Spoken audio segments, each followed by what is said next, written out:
going to stand in front of these two quite a bit, so be ready. And then I get to talk about you. So, most of you don't know me. My name's Mike. I'm Amanda's dad, and I don't talk a lot usually. So.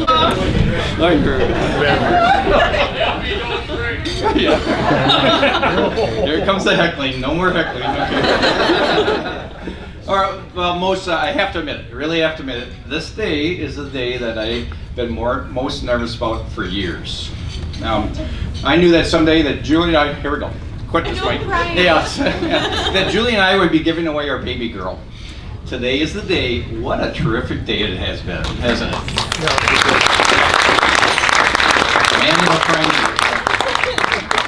So, 2020 was a crazy, crazy year. What a great way to start the new year, 2021, with the marriage of this beautiful couple. Woo! So, really, I'm here to share a few things tonight. Just talk about a few things and thank everyone. Really, thank you, everyone, for coming here for this couple. Thank you. Appreciate it. Absolutely. So first of all, I'd like to what a beautiful bridal party. What a beautiful bridal. These ladies are gorgeous. Those guys I'm going to talk about later. All right? Be prepared. So really, just some introductions first. Introductions, actually, the Vieira family. Brad's mother and father, Cindy and Brian. Thank you for sharing Brad with us. Woo! Brad's sister, Erin, and her husband, Kyle, and their two children, I knew I was going to say this wrong, guys. Cadence and Drake, and the entire Vieira family. Thank you. Thank you. And then the Help family, which I know a little bit about. So my lovely wife, Julie. Our two sons, first of all, John and his wife Tiffany, and their two boys, Layden and Holden. What a great job they did today.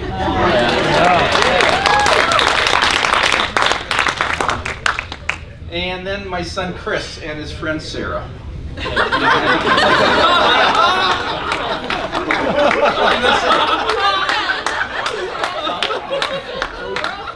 Girlfriend. I'm being polite here. His girlfriend. All right. And my mother Ann, who turned 90 this last summer, could not be here tonight. So, and then the other couple here is right at our table is Judy and Maynard Banky, Julie's mother and father.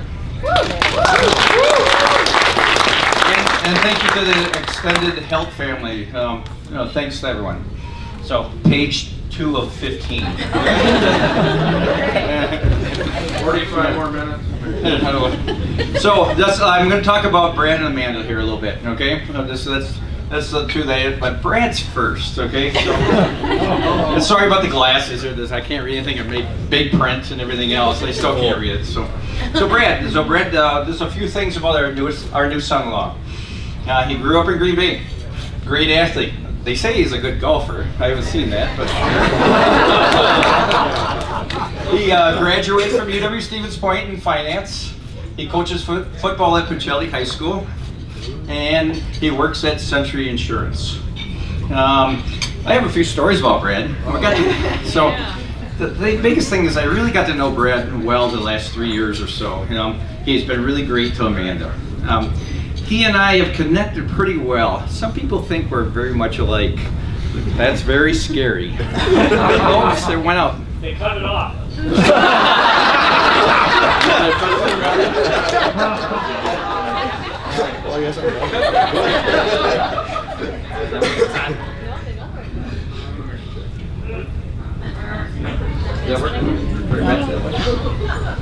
Estine, there it is, back. All right. So anyways, Brad and I actually, it's kind of scary that he's a lot like me. And people have said that many times. So Brad and I have been out fishing, hunting, turkey hunting together at my father-in-law Maynard's cabin down in Grant County. Brad's a pretty good hunter, very good hunter. I have to teach him a little about turkey hunting though. Just to tell you a little story about him, we put him in a turkey blind this last year. He needs to stay awake. So last year I put him in a turkey blind, and he's sitting there. We put all these decoys out.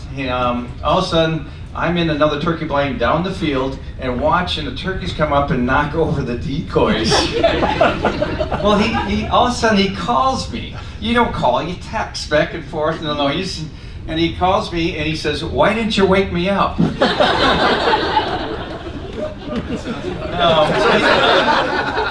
He needs a little help in turkey hunting. So the other thing is I got to know these guys over here. So really at the bachelor party, he's got Green Bay friends from high school, and then also his college, his Stevens Point College buddies. So I could not remember their names at the bachelor party, and it was so we partied a little bit, and then I kind of found out that I associated their first letter of their name with something about them. So I kind of gave them nicknames. It all stuck. All right. So really, what we start off right over is it Tyler or Taylor? Tyler on purpose. I did that. Tyler the talker. You're going to hear a lot more from him. He doesn't shut up. So again, get it? T. Now the next one is Pete the plumber. Raise your hand, Pete. Then Devin the dad. He just became a dad. So again, this is how I got to know these guys and remember their names. Zach the Zier. Couldn't come up with a Z, but at the bachelor party, he slept a lot. Then Casey the coach. He's a football coach. There we go. Yep. And then Nick's the new guy. Nick didn't make it to the bachelor party, but I had to give him a name, so Nick the new guy. Oh, I'm not done yet. Then John the junior doctor. He's a physician assistant, a PA. So the junior doctor. Sawyer could not make it here. He was the slayer. He's a big hunter. Mike, he couldn't make it here either tonight, but Mike the mortician. He's a salesman who sells the funeral homes.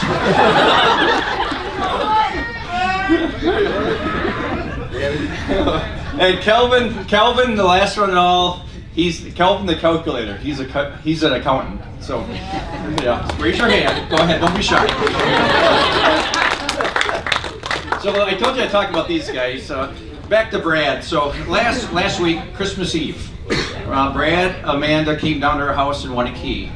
Just the four of us, Julie, myself, Amanda, and Brad.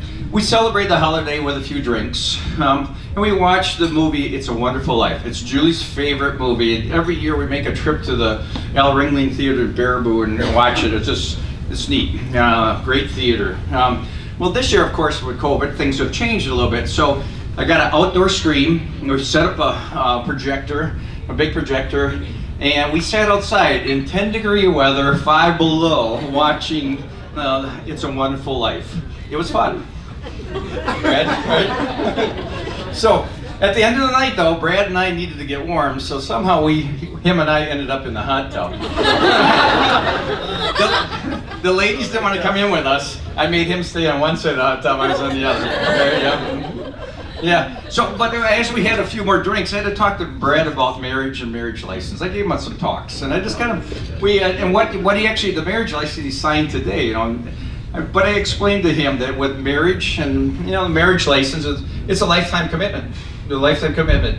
Brad and Cindy, 35 years married. Good for them. Julie and I are going to hit 37 years this year.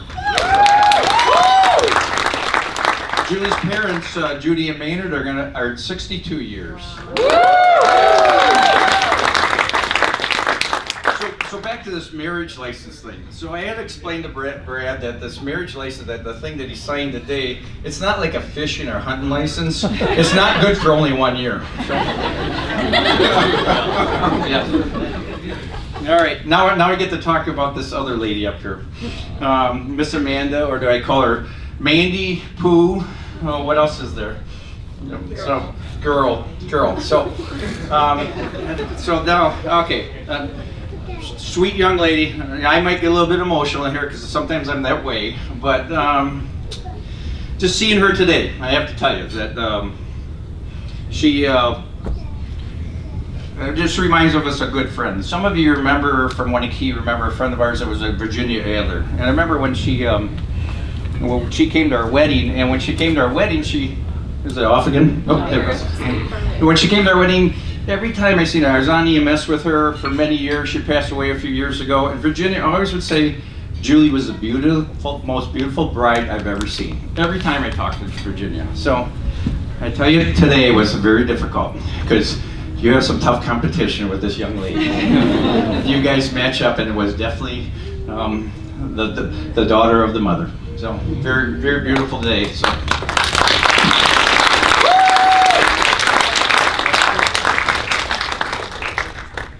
So just to talk a little bit about Amanda, and like I say, she's just a sweet, lovely lady, and she was a very sweet little girl most of the time. So, age 16.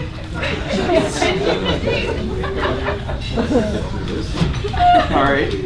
Okay, there's a few times when she was 4 or 5 years old. Amanda would stand at the top of her stairs at her house in Waunakee. And she would scream down at Julie and I in this squeaky little voice, "I hate you! I hate you!" It happened many times.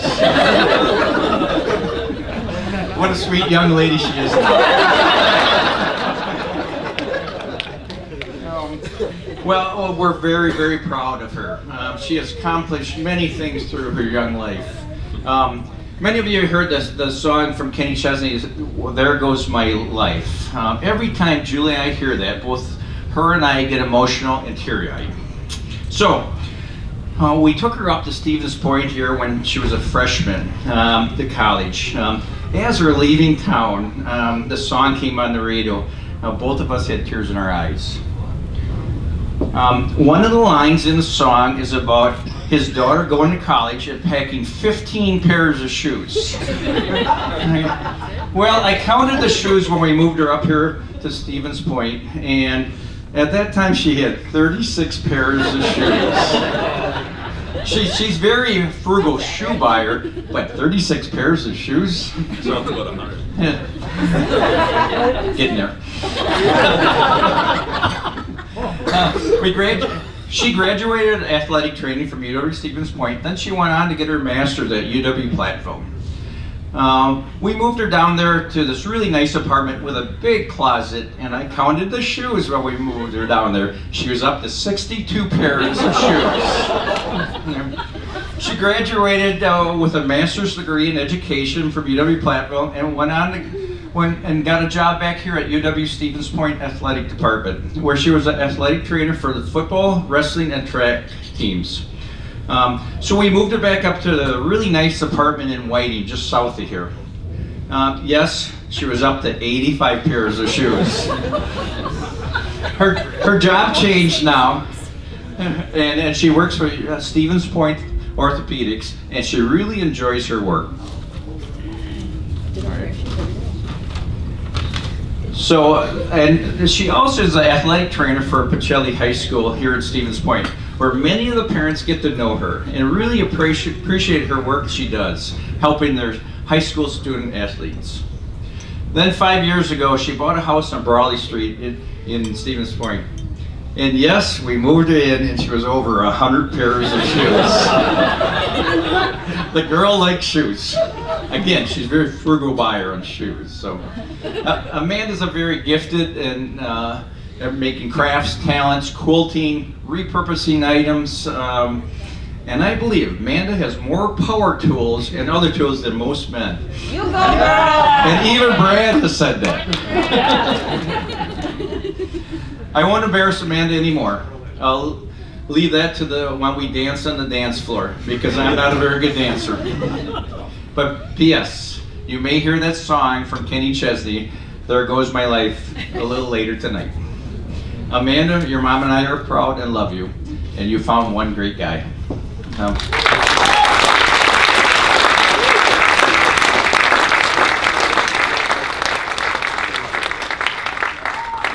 once again, thank you for being here to celebrate the wedding for these two. And here's a toast to Brad and Amanda, Mr. and Mrs. Vieira.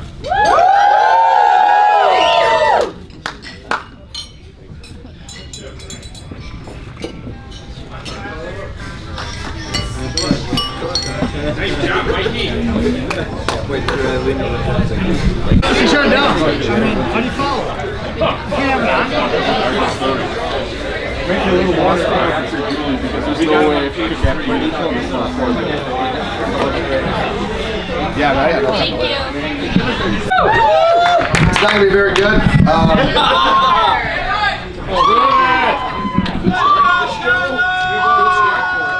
Now after Mikey talks, you guys know I'm Tyler the Talker.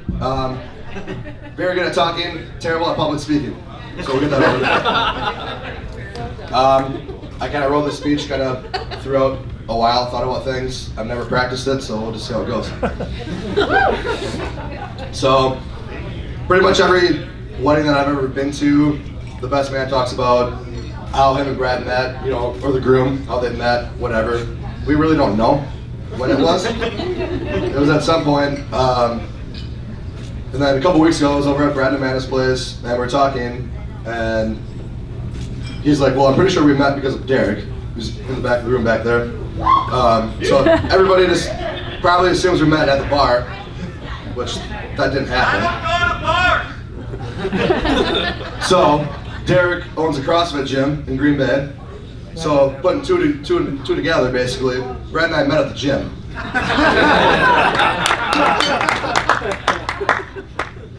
So Brad and I are pretty big at sports fans. Like in college and stuff, all we did was get together, watch games, go to the bars, whatnot. There was one occurrence, Brewers opening day. Brad shows up at my place. It's 10 o'clock in the morning. I'm up, ready to go to the bars. Shouldn't. I have a paper due about noon. I haven't started it, of course. So we were together. Brad and I went to Final Score. I brought my laptop. I typed my paper at the bar. The minimum was probably a couple pages. I might have done 2 paragraphs. Sent it in. We're done. We watched the Brewers. Probably failed that. Thanks, Brad.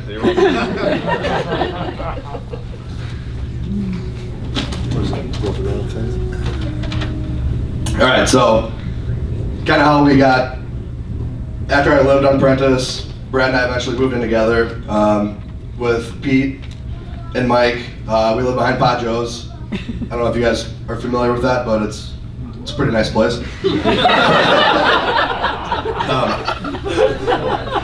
nice. So there's a 4-bedroom house connected to a bar that we lived at for a couple years. We had a basketball hoop in the back. At one point we bought a pool, ping pong table. We basically did things. We would shoot free throws all the time to see who had to do the dishes or whatever. Had to do the chores. Never worked out. For Pete.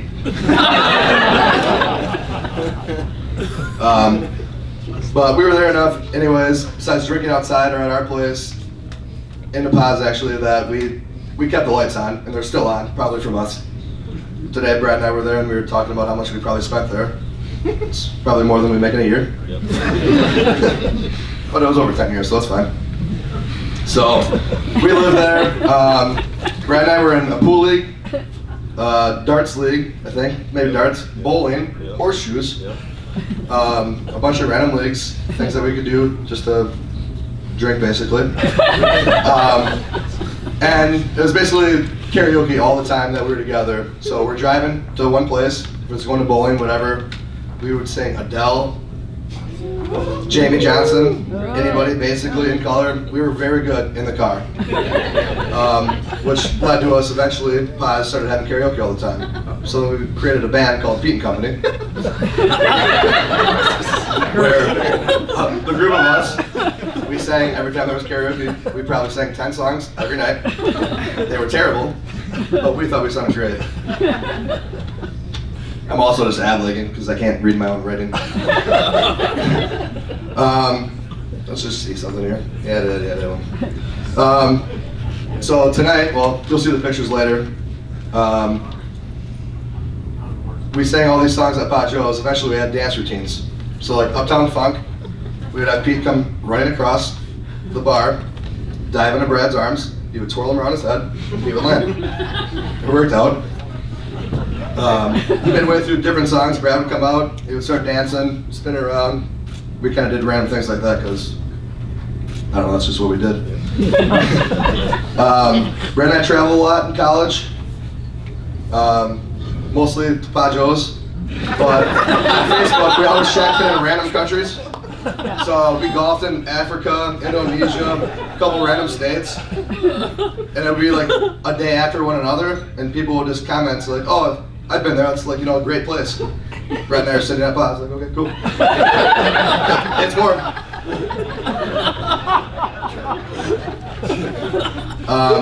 So Mikey talked earlier about turkey hunting. So Brad's getting into hunting and stuff now over the last few years. So he bought a shotgun, he had a scope on it. So I bring him back to my parents' house. So I'm from the middle of nowhere. I call Brad a cidiot. City kids that don't know how to do other things. Amanda's not that. So we show up to my parents' place and we walk in. My dad's like, "So what are you guys doing?" I go, "Well, we're gonna practice shooting a shotgun because Brad's never hunted before." And he goes, "If he has to practice shooting a shotgun, he should be freaking hunting." So we get out. I put a target probably 20 yards away. Turkeys. It expands. So when you shoot, you can't miss really anything. Brad shoots. He misses the target completely. Not one pellet hits it. Now I'm really concerned. So whatever, I grab his gun. I look down the barrel. His scope is crushed. Like, I don't know how you didn't see this, but you can see the barrel out of the eye that you're not looking through the scope in, going the opposite way. So we fixed that, and he was able to hit the target after that. Which still makes me think he's still a cidiot.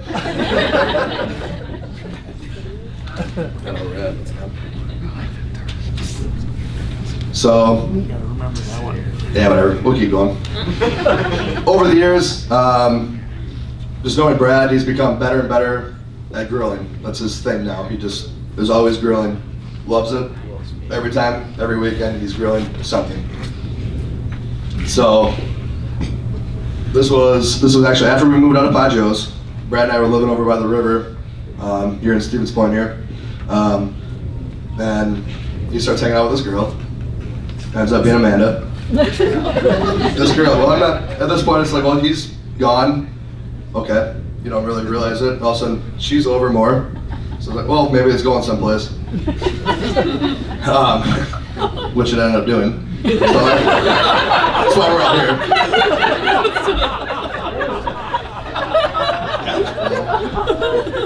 here. So eventually, she stole my roommate. I knew that's what was going on because slowly and slowly, Brad would just move things out of our apartment without Amanda knowing. I'm like, "What are you doing?" He's like, "I'm just bringing him to Amanda's house. Just keep moving stuff to Amanda's house." Which Brad has a lot of things. He doesn't get rid of anything. So he has furniture, and he's just a hoarder. Everything he has. Which also, Amanda is a hoarder as well. We were at their storage unit the other weekend, and I'm surprised we didn't die opening the door with everything coming out. But for some reason, we managed to put stuff in there. Projects. Yes. Yeah, we're just skipping that. All right, so I'm gonna end this. Mostly, like I said, I could talk forever, but I'm a terrible public speaker, clearly. So, it's gonna be a little second here. First, we're gonna give a toast to Brad and Amanda.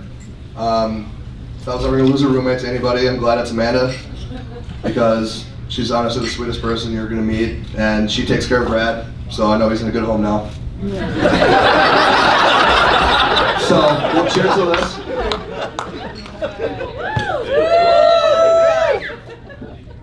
All right. So now there's another thing that's gonna happen. There's a Derek Apps in the very back of the room. Can he please come up front?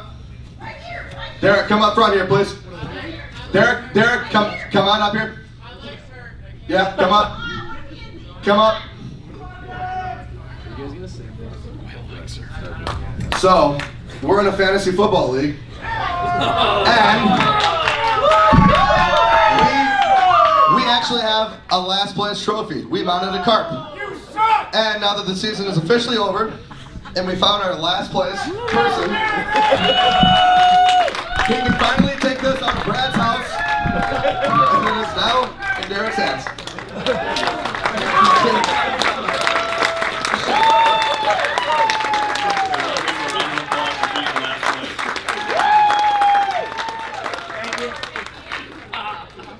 Hey, you take care of that.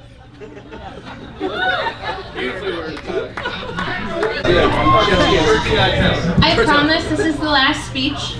I only have one page. One-sided. Single space. It'll go fast. So my name is Sophie. I'm Amanda's cousin and her maid of honor. Most of you know her as Amanda, but I've known her my entire life as Mandy. I know that most of you know what an incredible... The mic a little closer to your face. There. I know. Can you guys hear me? No. Turn off, turn back on. Cut off. Hello? Yeah. Yeah? Talk loud. Okay, I'll project.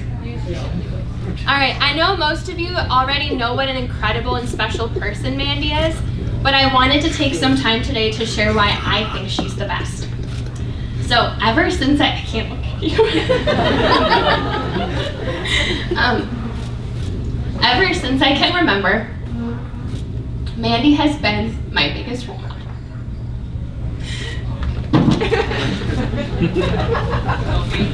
Yep, I thought I could keep it together. So one Christmas at our grandparents' house a couple years back, we gathered a bunch of home videos of when we were really young. So think like 5 and 2. And in almost every shot with Mandy, there's a tiny Sophie just following her around. But really, that's how it's always been. Mandy has always been one of the coolest people I know. They say that imitation is the most sincere form of flattery, which tells you how much I admire her because I really became somewhat of a copycat. Mandy played the cello, so I played the cello. Mandy played the oboe. Of course, I played the oboe. I even wore Mandy's formal dresses for my homecoming dance.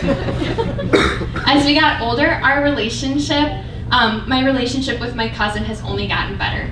She is one of my truest and best friends, and I admire her a great deal. I just can't look at you. I'm sure you all know this, but Mandy is the most exceedingly thoughtful and caring person. She's always thinking of other people. Making time to celebrate their successes and is always there when times get hard. She throws the best parties and never skips an opportunity to make somebody feel special. This year at our annual camping trip, Greg and I arrived several hours later than we had hoped to find that our campsite was covered with balloons to celebrate my 29th birthday. It's that thoughtfulness that always makes me feel loved and cherished. She has that way with people. She's fiercely independent, outrageously creative, and we always have the best time together. Okay, so I'm going to talk about Brad.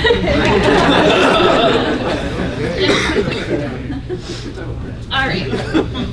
So almost every year since I can remember, our family has gone to my grandpa's cabin to celebrate the 4th of July. A couple years ago, over this weekend, I noticed Mandy was texting somebody a lot. And I wondered if it was a boy, but she was a little evasive and would neither confirm or deny my suspicions.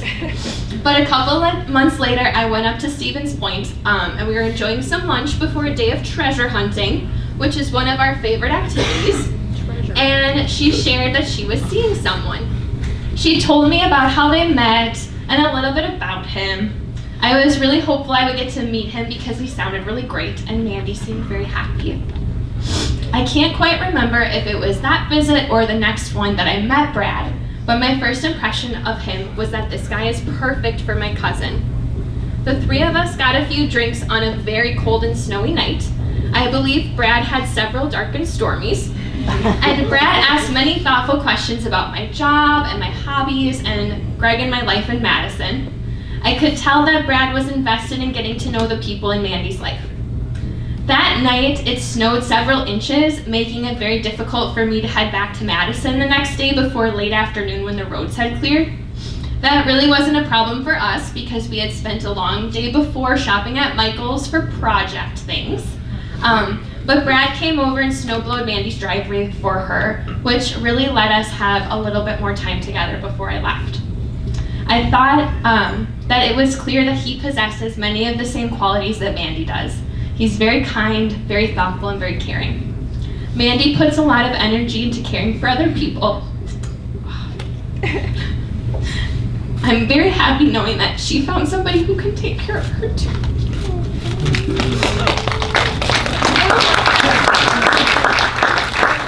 So over the last few years, it's been really fun to get to know them as a couple through family trips, camping adventures, and other events.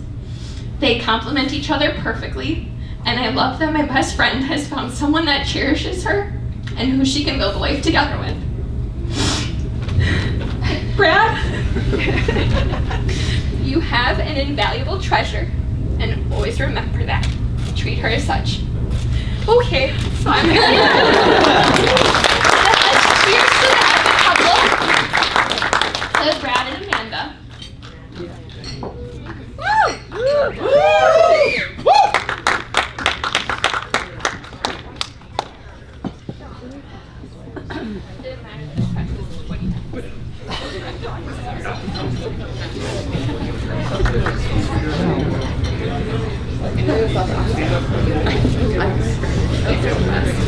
You missed the part about her mooning the drone. We're not gonna talk about that. That never happened. Nope. He's like, yeah. Tell the story. Come forward.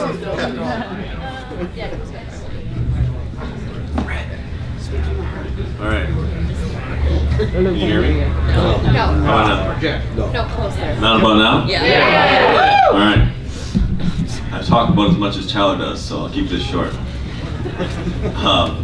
First of all, Amanda and I would just like to say thank you to everyone who's come here today to celebrate our special day with us both. I know it's kind of been a rough year. 2 days. It's been a rough year for us, and just have everyone here to celebrate that special day with us means so much to us, and I can't thank you enough than anything. Thank you, Mom and Dad, for everything you guys have done for us for our big wedding day. Mike and Julie, Pablo, I should say, our landscaper, and he's kind of done everything for us.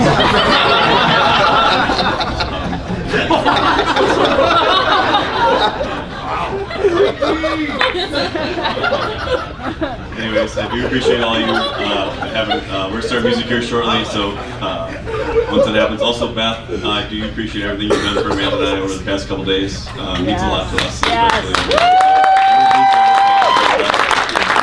And all of our bridesmaids and groom for everything they've done for everything. So thank you guys, and let's get the dance shoes on and have some fun.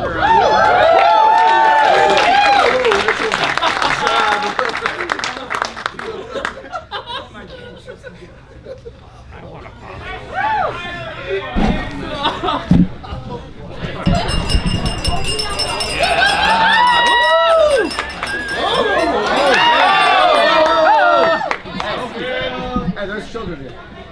Thank you.